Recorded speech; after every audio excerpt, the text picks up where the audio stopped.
Connect News Media Tabiriba Singbutarama Okchari Manipur Irangna tangdu leitadringei cheirak asida houjik Amuk Nagasingi marakta lamgi chayetnaba amadi Manipur anouba district taret semkhibagi mayokta chaona irang thorakli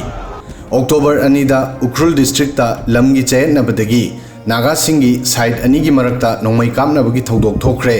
masida miyoi ahum leikidre aduga taradagi henbana aso apan yawnakre Police na Indian Justice Code BNS 2023 gi section 163 gi subsection 1 gi matung inna mafam asibu athing mathamkhre mathangi order laktriba fawba mi sing makoi gi yum singdagi mapan thokpada athing mathamkhre aduga Manipur sarkar na Ukhrul da peace amadi communal harmony bu maintain tongnana bagi damak pungkun mari gi broadband yauna internet mobile data service thingjinkre mafam asi Assam Rifles na houjik ngak selli Police ki matung inna side animak Naga community dagini mafam asida hunfun amadi hangpung koba khun ani lei khun ani asigi lona ba mafam ama side animak na makhoi gi oibagi claim tawnai 2 October gi cleanliness campaign gi matung inna hariba dispute land asigi sit sengbada side ani gi marakta violent oinaki thaudo asida Naga MLA ahum Lisio Kaising Khasimba sum amadi Ram Muibana joint statement ama thoktuna miyamda asawba phathananaba appeal tawki statement asida haiki mikub asida aikhoigi generation singna semlamba thabaksing manghananaba honaroisi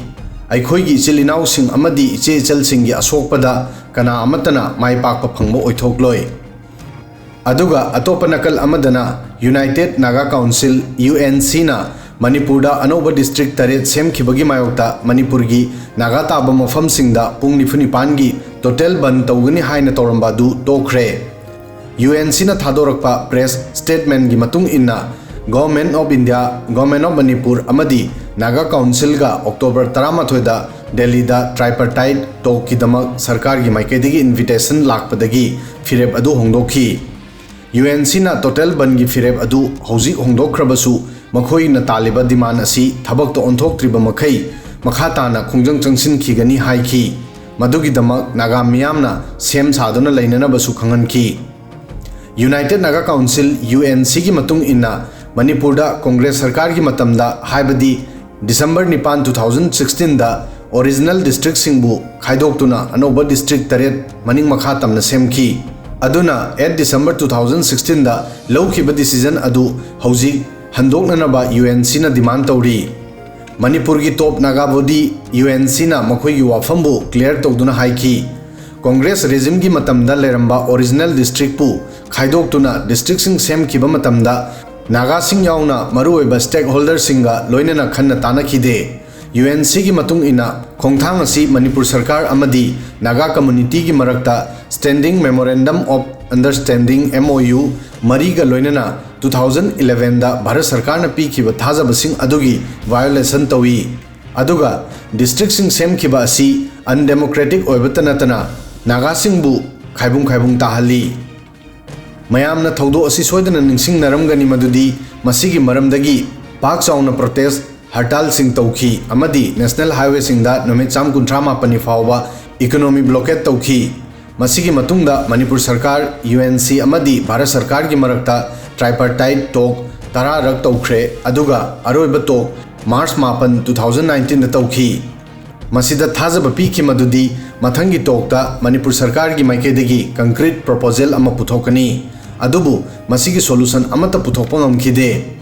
UNC na amuk 22 January 2024 da tripartite talk hongnanaba Home Ministry gi North East ki Special Secretary gi office da letter ma thaki aduga 23 February da quick reminder ama suthaki